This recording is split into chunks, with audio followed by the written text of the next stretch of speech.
Movie के start होते ही ये दिखाया जाता है कि एरिक और एमी अपने 3 बच्चों कैंड्रा, मेडिसन और ग्रिफिन के साथ कहीं पर जा रहे होते हैं। वो अपने नए घर में शिफ्ट हो रहे होते हैं। इस घर के साथ में बहुत पुराना और अजीब सा दरख्त होता है और दूसरी तरफ शुरू से ही ग्रिफिन इस दरख्त में अजीब चीजें महसूस कर रहा था। ये अजीबोगरीब चीजें मेडिसन के साथ भी हो रही थी, लेकिन वो काफी छोटी बच्ची थी, इसलिए वो बगैर डरे इन सब चीजों के साथ खेल रही थी। और जब पहले ही दिन मेडिसन अपने रूम में जाती है, तभी कोई अलमारी के अंदर से उसके साथ बातें कर रहा होता है और फिर रात को उस अलमारी के पास खेल रही होती है और जैसे ही वो अलमारी का हैंडल छूती है, उसके बाल खुद ब खुद खड़े हो जाते हैं। फिर मेडिसन ग्रिफिन को भी कहती है कि इस हैंडल को टच करे और वो भी ऐसा ही करता है और उसके साथ भी ऐसा ही होता है, लेकिन वो बच्चे इसे खेल ही समझते हैं। इसके बाद रात को जब ग्रिफिन अपने रूम में सो रहा होता है, सबसे पहले उस रूम से नजर आने वाले ट्री से उसे बहुत डर लगता है और इसके साथ ही उसे रूम में मौजूदा बेसमेंट से कुछ आवाजें सुनाई देती हैं और ग्रिफिन को उसके पीछे बहुत ज्यादा खौफनाक फेस वाले क्लाउन्स नजर आते हैं। इन्हें देखकर ग्रिफिन काफी डर जाता है और अपने रूम में उसे नींद नहीं आती। आधी रात को घर की लाइट्स और इलेक्ट्रॉनिक चीजें खुद ब खुद जल पड़ती हैं और इसके साथ बंद होने लगती हैं। इसी दौरान ग्रिफिन की आंख खुल जाती है और उसे मेडिसन की आवाज आती है। मेडिसन की आवाज सुनकर वो नीचे आता है। वो मेडिसन को चुपके से देखता है। तब मेडिसन टीवी के सामने खड़ी हुई किसी से बातें कर रही होती है। मेडिसन टीवी पर हाथ रखे हुए ग्रिफिन को बताती है ये लोग यहाँ पर आना चाहते हैं। ग्रिफिन इसे पूछता है कौन लोग यहाँ पर आना चाहते हैं और उसी के साथ बहुत सारे हाथ उबड़ना शुरू हो जाते हैं। ग्रिफिन टीवी बंद करके आगे की तरफ बढ़ता है, लेकिन कोई पावर उसे पीछे की तरफ खींच लेती है। वहाँ पर बहुत शोर हो जाता है और इस शोर को सुनकर एरिक और एम्मा और कैंड्रा भी वहाँ पर पहुँच जाते हैं। तब मेडिसन पीछे मुड़कर कहती है कि वो लोग यहाँ पर आना चाहते हैं, बल्कि आ चुके हैं। अगले दिन एमी मेडिसन से पूछती है कल रात तुमने क्या कहा था कि वो लोग यहाँ पर आ गए हैं, वो कौन लोग हैं? मेडिसन जवाब देती है वो लोग मेरे फ्रेंड्स हैं और वो लॉस्ट पीपल हैं, कोई इमेजिनेशन नहीं है। इसके बाद ग्रिफिन को गार्डन में से एक इंसानी हड्डी का टुकड़ा मिलता है और फिर जब वो घर के अंदर होता है तो अचानक से एक बॉल उसके पास आती है और उसके बाद वो बॉल खुद ब खुद मूव करती हुई मेडिसन की अलमारी के पास चली जाती है, जिसे देखकर ग्रिफिन काफी डर जाता है और वहाँ से भागने की कोशिश करता है। तब कोई बहुत ज्यादा बुक्स की मदद से उसका रास्ता बंद कर देता है और अचानक से रास्ता खुल भी जाता है। ग्रिफिन काफी डर जाता है और वो एरिक और एमी को बताने की कोशिश भी करता है, लेकिन कोई भी उसकी बात नहीं सुनता क्योंकि उस वक्त सबका ध्यान एरिक के लाए हुए प्रेजेंट पर था। रात को एरिक और एमी अपने फ्रेंड के घर डिनर के लिए जाते हैं और घर में कैंड्रा, ग्रिफिन और मेडिसन अकेले ही होते हैं। जिनके घर वो डिनर करने जाते हैं वहाँ उन्हें पता चलता है कि इनका घर कब्रिस्तान के ऊपर बनाया गया है। दूसरी तरफ घर में बच्चों के साथ खौफनाक चीजें होना शुरू हो जाती हैं। कैंड्रा के नए मोबाइल में अजीब किस्म की आवाज आना शुरू हो जाती है और मोबाइल की स्क्रीन पर अचानक से सिग्नल आना शुरू हो जाते हैं। कैंड्रा को हड्डियों वाला खौफनाक सा घोस्ट नजर आता है और जब वो यहाँ से भागने की कोशिश करती है तब जमीन से एक हाथ निकलता है और कैंड्रा का पाँव पकड़ लेता है। कैंड्रा मदद के लिए किसी को बुला रही होती है और साथ ही साथ दरवाजा भी बंद हो जाता है। उधर ग्रिफिन के रूम में सारे डॉल्स खुद ब खुद मूव करने लगते हैं और इनमें से सबसे ज्यादा खतरनाक आने वाला डॉल ग्रिफिन पर हमला कर देता है। इसी दौरान इस दरख्त की शाखें इस रूम की विंडो को मार मार कर तोड़ रही होती हैं। ग्रिफिन इस डॉल को अपने पैरों से मार मार कर तोड़ देता है और वहाँ से भाग भी जाता है। ग्रिफिन भागकर मेडिसन के रूम में आता है, तब वो भी बहुत ज्यादा डरी हुई होती है और इसके रूम की विंडो पर भी उसी दरख्त की शाखें होती हैं। ग्रिफिन डर के वहाँ से भागने की कोशिश करता है, लेकिन कोई ताकत उसे रोक लेती है, उसे भागने नहीं देती और इस दरख्त की शाखें खिड़की तोड़कर अंदर आ जाती हैं और ग्रिफिन को अपने साथ ले जाती हैं। दूसरी तरफ मेडिसन के रूम में उसकी अलमारी खुल जाती है और उसके रूम की सारी लाइट्स अलमारी के अंदर चली जाती हैं। मेडिसन का खिलौना अंदर चला जाता है। मेडिसन उसके पीछे अलमारी के अंदर चली जाती है और वहाँ पर बहुत सारे भूत मेडिसन को अलमारी के अंदर खींच लेते हैं। ठीक उसी वक्त पर एरिक और एमी भी घर पर पहुँच जाते हैं और वो देखते हैं ग्रिफिन इस वक्त दरख्त की शाखों में बुरी तरह फंसा हुआ है। जैसे ही वो लोग दरख्त के पास पहुँचते हैं, ग्रिफिन खुद ब खुद नीचे गिर जाता है। कैंड्रा घर के अंदर से भागती हुई आती है और कहती है कि मेडिसन कहीं भी नहीं मिल रही। ये लोग सारे घर में मेडिसन को ढूंढते हैं, लेकिन वो कहीं भी नहीं मिलती। टीवी खुद ब खुद ऑन हो जाता है और उसके अंदर से मेडिसन की आवाज आती है। एमी ये महसूस करती है कि मेडिसन टीवी के अंदर है और वो टीवी की स्क्रीन पर हाथ रखती है। तब मेडिसन का हाथ इसे टच करता है। ये देखकर वो लोग काफी हैरान होते हैं और डर भी जाते हैं।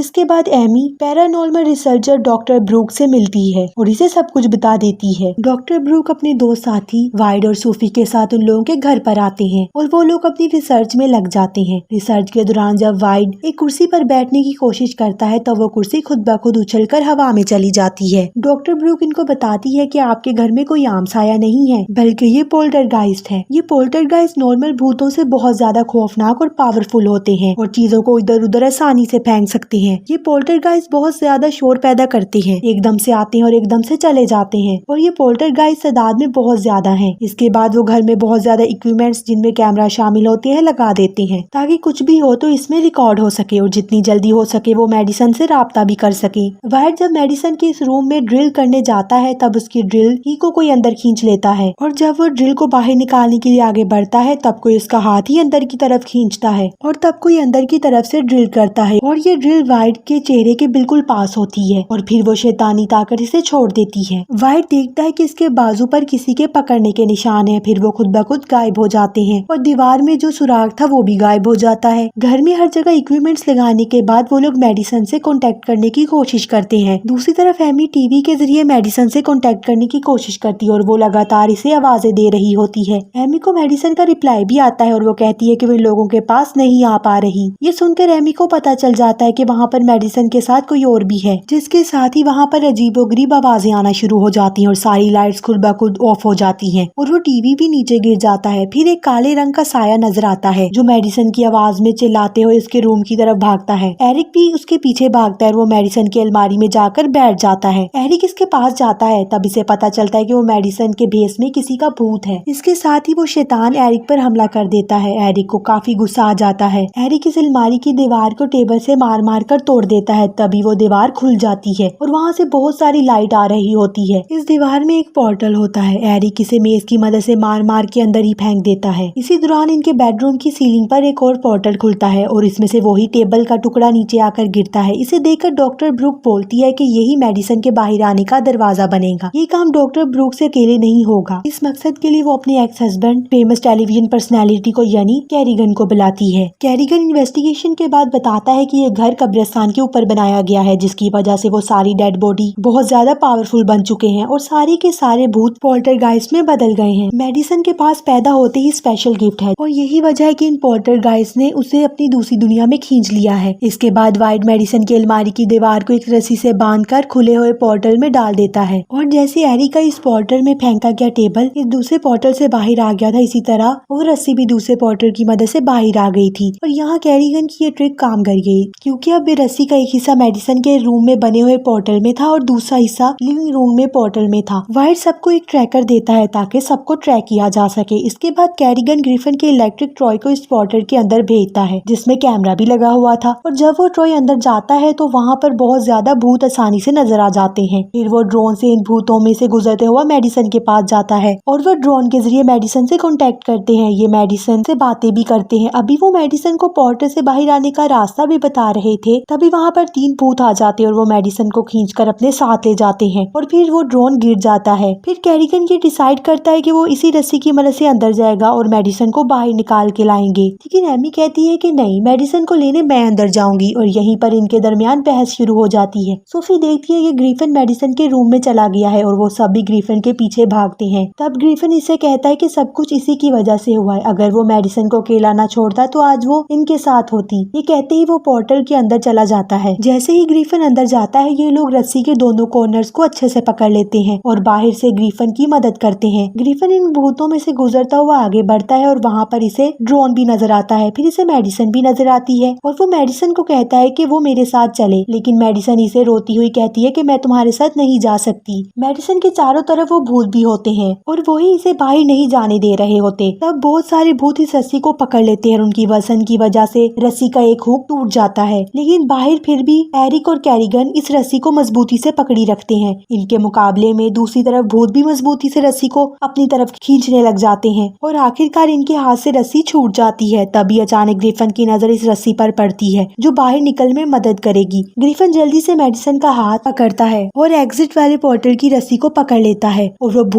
भूत इन्हें रोकने की बहुत कोशिश करते हैं और एग्जिट वाले पोर्टल से पहले एक रस्सी बाहर आती है और इसके साथ ही मेडिसन और ग्रिफिन भी बाहर आ जाते हैं। ये दोनों बच्चे बेहोश होते हैं और एरिक और एमी इन्हें होश में लाने की बहुत कोशिश करते हैं। फिर वो लोग होश में आ जाते हैं। इन्हें सही सलामत देखकर वो लोग बहुत खुश होते हैं और ग्रिफिन को उसकी बहादुरी की वजह से वो लोग अप्रिशिएट करते हैं। वो लोग इस घर को छोड़कर वहाँ से जा रहे होते हैं। तभी मेडिसन उन्हें बताती है कि अभी तक भूत इस घर में मौजूद हैं। वो लोग गाड़ी को जल्दी से वहाँ से भगाने की कोशिश करते हैं। तभी ये भूत इनकी गाड़ी को अंदर की तरफ खींच लेते हैं। कार दीवार को तोड़ते हुए अंदर चली जाती है और वो भूत मेडिसन को दोबारा से अंदर आने वाले पोर्टर की तरफ खींच लेते हैं। दूसरी तरफ सारे लोग मेडिसन को बचाने की कोशिश में लग जाते हैं। कैरिगन ये समझते हैं कि ये भूत इनका आसानी से पीछा नहीं छोड़ेंगे। उन्हें यहाँ से छुटकारा हासिल करने के लिए मेडिसन की हेल्प चाहिए। वो सारे भूत पोर्टल से बाहर आते हैं और मेडिसन को अंदर खींचकर ले जा रहे होते हैं। कैरिगन इनको हुक्म देते हैं कि अंदर चले जाएं और वो अंदर चले जाते हैं। फिर कैरिगन खुद इस पोर्टल में उतर जाते हैं क्योंकि वो जानते हैं कि मेडिसन के अलावा एक वही शख्स है जो इस फैमिली को बचा सकते हैं। इसके साथ ही एरिक और इसकी फैमिली वहाँ से भागने की कोशिश करते हैं। तभी इनके गार्डन में डेड बॉडी और हड्डियों वाले मुर्दे बाहर आने लगते हैं और इन्हें रोकने की बहुत कोशिश करते हैं। वो लोग सूफी की कार में बैठकर वहाँ से भाग जाते हैं। वो लोग देखते हैं कि घर में बहुत बड़ा ब्लास्ट हुआ है और उसकी छत से एक बहुत बड़ी रोशनी निकल के बाहर आई है जो आसमान की तरफ जा रही है। ये लोग फौरन समझ जाते हैं कि कैरिगन ने इनकी हेल्प कर दी है और इस जगह को पोर्टर गाइड से आजाद करवा दिया है। दूसरी तरफ डॉक्टर ब्रूक अपने साथियों की मदद से जीपीएस के जरिए कैरिगन को ढूंढने की कोशिश करती है। पहले तो उन्हें कैरिगन कहीं भी नहीं मिलते, फिर उन्हें जीपीएस ट्रैकर में कैरिगन के होने का सबूत मिल जाता है। फिर दिखाया जाता है कि एरिक की फैमिली फिर एक नए घर में शिफ्ट हो रहे हैं और इस घर के साथ भी एक अजीब किस्म का दरख्त होता है। जैसे ही ये इस दरख्त को देखते हैं वहाँ से भाग जाते हैं। फिर दिखाया जाता है कि कैरिगन और ब्रूक अपने ड्रामा शो फिर से स्टार्ट कर देते हैं, जिसका मतलब ये था कि कैरिगन वहाँ से सही सलामत आ गया था और कैरिगन और डॉक्टर ब्रूक दोबारा मिल जाते हैं। ये मूवी का लास्ट सीन होता है और इसके साथ मूवी खत्म हो जाती है।